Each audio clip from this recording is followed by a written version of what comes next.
السلام علیکم جی۔ اسپین کا اخبار ہے جی، اسپینش زبان کا المینڈو نے ایک خبر بریک کی ہے اور بڑی امپورٹنٹ خبر ہے، اور وہ خبر ہے اسرائیل کی حکومت نے باقاعدہ طور پہ ان کمپنیوں سے رابطہ کر لیا ہے جو امریکہ کی جنگ کے لیے مین پاور سپلائی کیا کرتے تھے،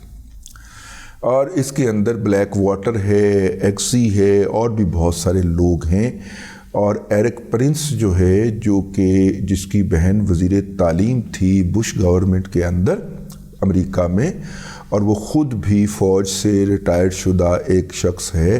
اس نے بلیک واٹر کا آئیڈیا دیا تھا، اور یہ کہتے تھے کہ جنگ کے اندر ان کا جو تھیسس ہے کہ جنگ کے اندر امریکی کیوں مرے، اور فوجیں جو ہیں ان کی اہمیت ختم ہو گئی ہے، اب اس کی جگہ کے اوپر کانٹریکٹر ہیں، ہم کانٹریکٹر ہیں جی، ہمیں بتائیے آپ کس محاذ پہ لڑنے کے لیے کس کیپیسٹی کے آپ کو کتنے لوگ چاہیے، ہم آپ کو دے دیتے ہیں۔ ایرک پرنس صاحب کا یہ والا کاروبار جو ہے وہ تب سامنے آیا تھا جب عراق کی کئی لاکھ افراد پہ مشتمل فوج کو راتوں رات بمباری کر کے اور اسے ڈسمینٹل کر دیا گیا تھا، اور اس کے فوجیوں کا جس کے ہاتھ میں جو آیا اور جس کا منہ جدھر کو آیا وہ نکل گیا، کوئی کہیں پہ جا کے چھپ گیا، کوئی کسی دوسرے ملک میں چلا گیا۔ لیکن یہ تمام جو فوجی تھے عراق کی جنگ کے ہو گئے، اپنا شام کے اندر بہت سارے جو اس کی یونٹس تھیں وہ اس طرح ڈیفنکٹ کر کے بھاگ گئے تھے، بھگوڑے ہو گئے تھے، اور کرنل قذافی کا جو ملک ہے لیبیا جو ہے، اس کی فوج تو اب 2 حصوں میں ہے، لیکن اس کے اس طرح کے بھگوڑوں کی تعداد بھی بہت زیادہ۔ تو یہ جو بھگوڑے ہو جاتے تھے جان بچانے کے لیے، یا تنخواہ نہ ملنے کے باعث، یا کسی اور وجہ سے، یہ لوگ جو تھے ان کو ہتھیاروں کی پوری تربیت تو ہوتی تھی۔ تو ایرک پرنس صاحب یہ آئیڈیا لے کے آئے کہ ان لوگوں کو مختلف کاموں کے لیے ریکروٹ کیا جائے، اور اپنے ریگولر فوجی جو ہیں جن کا خرچہ بھی آتا ہے بہت زیادہ، مثلا فرض کریں افغانستان میں امریکہ کو ایک فوجی رکھنے کا 1 مہینے کا 10 لاکھ روپیہ خرچہ آتا تھا، تو یہ 2 لاکھ روپے کے اوپر اس کنٹریکٹر سے بندہ لے لیتے تھے۔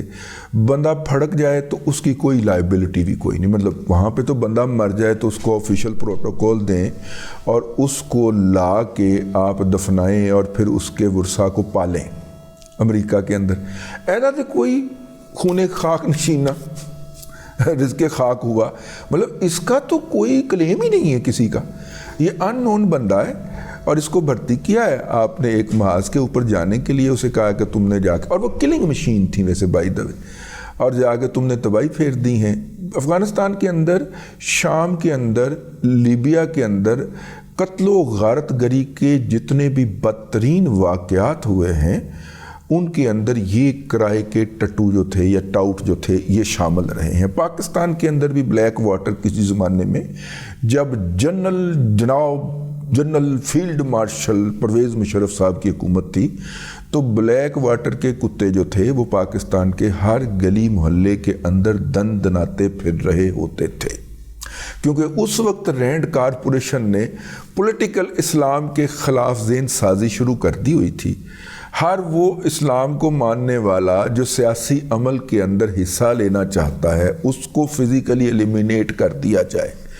تو اسی کے اندر ہم نے دیکھا کہ ڈاکٹر عافیہ صدیقی کا معاملہ بھی اسی طرح ہوا۔ بہت سارے بے گناہ، وہ پراچا صاحب جو تھے جو کوہاٹ سے پکڑے گئے اور 20 سال وہ گوانٹانامو بے رہ کے آئے، گوانٹانامو بے کے اندر زیادہ تر لوگ وہ ہیں جو ان کرائے کے قاتلوں کے ذریعے یا کرائے کے ٹٹوؤں کے ذریعے پکڑے گئے، ان کے خلاف دنیا کی کسی عدالت میں کوئی جرم ثابت نہیں ہو سکتا، لیکن چونکہ کانٹریکٹ تھا کہ اینے بندے پکڑ کے دینے نے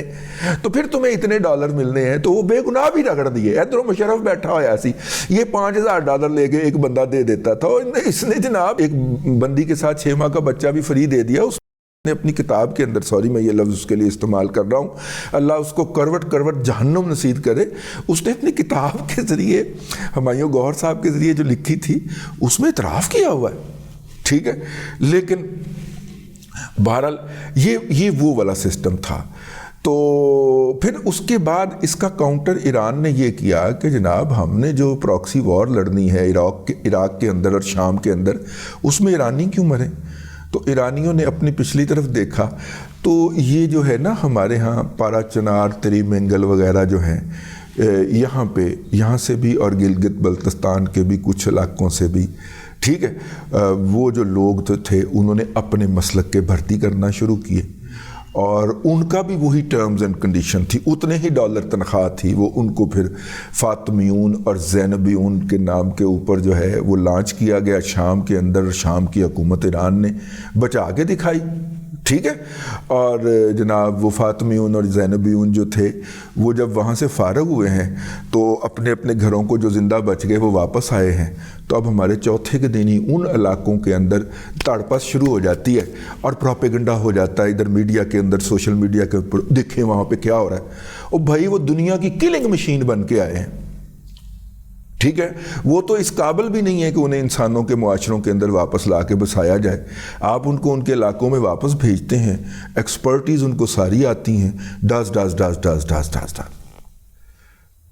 ٹھیک ہے نا، پھر آگے سے بھی ڈاس ڈاس شروع ہو جاتی ہے، تو ہر چوتھے پنجویں مہینے چھٹے مہینے وہاں پہ فساد ہوا ہوتا ہے۔ کیوں ہوا ہوتا ہے؟ کیونکہ وہاں پہ وہ جو تربیت ہے، وہ جو مزاج بن گیا اس دوران، وہ اس امر کی اجازت نہیں دیتا کہ دوسرے کو برداشت کیا جائے، دوسرا اگر کوئی مخالف آ گیا تو ڈاز ہے، ٹھیک ہے، اوپر سے کسی ریگولر سسٹم کے تحت تو اب وہ ہیں نہیں، جو ان کی اسائنمنٹ تھی وہ مکمل کر دی گئی، ان کو ڈالر شالر دے کے واپس بھیج دیا گیا، اب آپ کے پاس ڈالر بھی ہوں، اس خطے کے مطابق آپ کے پاس ڈالر بھی ہوں، یعنی کہ دولت بھی ہو، اور آپ کو اسلحہ چلانے کی تربیت بھی ہو، تو پھر کیا ہوگا؟ جو ہوگا وہ آپ پارا چنار وغیرہ کے علاقے میں دیکھ سکتے ہیں، یہ ہمارے ساتھ ہو رہا ہے۔ لیکن میں نے کہا ذرا حوالہ دے دیا جائے آپ کو، تو یہ اس طرح کے ریکروٹمنٹ گراؤنڈز ملے ان کو۔ عراق پہلے نمبر کے اوپر یہ بلیک واٹر نے عراق کے زیادہ تر بھگوڑے فوجی اور شام کے بھگوڑے فوجی اور لیبیا کے بھگوڑے فوجی بھرتی کیے،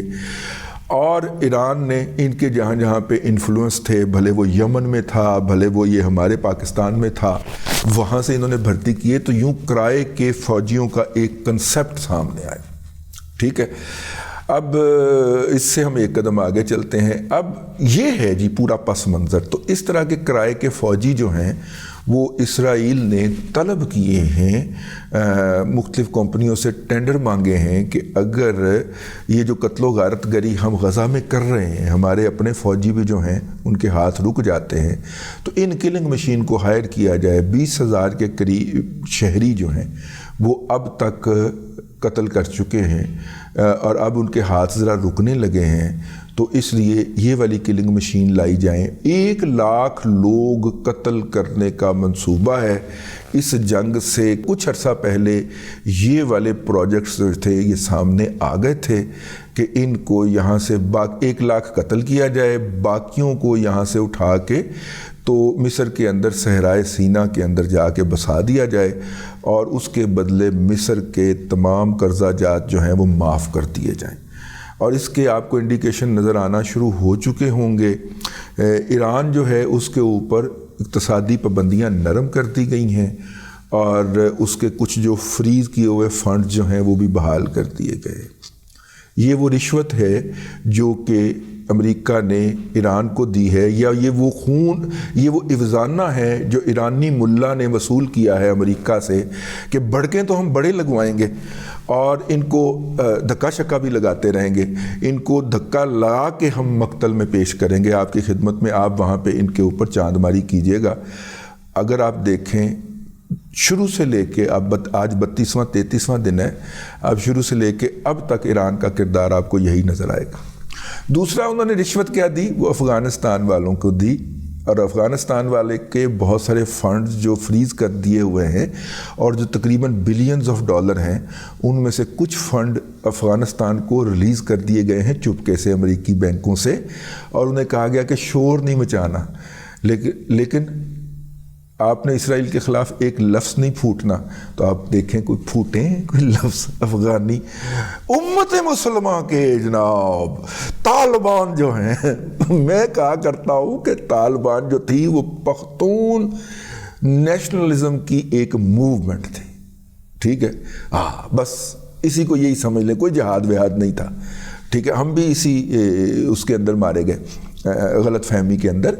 یہ میرا مطلب ہے کہ بس چھوڑ دیں آپ ان کو, مطلب یہی سمجھ لیں آپ کا یہ حقیقت تھی اور آپ کے اور میرے ساتھ ہینڈ ہو گئے. تو وہ جناب دیکھیں افغانستان بولا ہے, سعودی عرب کو بھی اس طرح کا کچھ لالچ دیا گیا ہے, اور سعودی عرب بھی جو ہے وہ اس وقت یہ فرمائش کرتا پایا جا رہا ہے کہ اس قضیے کو جلد سے جلد نپٹائیں. اسی لیے یہ کرائے کے فوجی جو ہیں یہ انہوں نے انوائٹ کیے ہیں, اور اب دیکھیں کس کمپنی کا ٹینڈر ہوتا ہے. ہو سکتا ہے ایرانی کمپنیوں کا ٹینڈر اپروو ہو جائے, کیونکہ وہ جو ہوں گے ان کو تو ایک یہ بھی تسکین ہوگی کہ ہم نے اپنا فرقہ وارانہ بدلہ بھی لے لیا ہے, جس طرح کہ شام کے اندر ہوئی تھی. ٹھیک ہے نا, تو وہ ڈبل تسکین ہو جاتی ہے نا, پھر کلر کو ڈبل سیٹسفیکشن ہو جاتی ہے. تو یہ فیکٹر بھی, یہ فالٹ لائن بھی اس کے اندر استعمال کی جائے گی. دیکھیں اب اس سے اگلا کیا خبر آتی ہے, آئے گی تو میں آپ کی خدمت میں عرض کروں گا. میں نے کہا تھوڑا سا ریجنل پرسپیکٹو پہ بھی کبھی کبھی نظر ڈال دینی چاہیے. اللہ تبارک و تعالیٰ آپ کو آسانیاں عطا کرے اور آسانیاں خلق خدا میں تقسیم کرنے کی توفیق عطا کرے.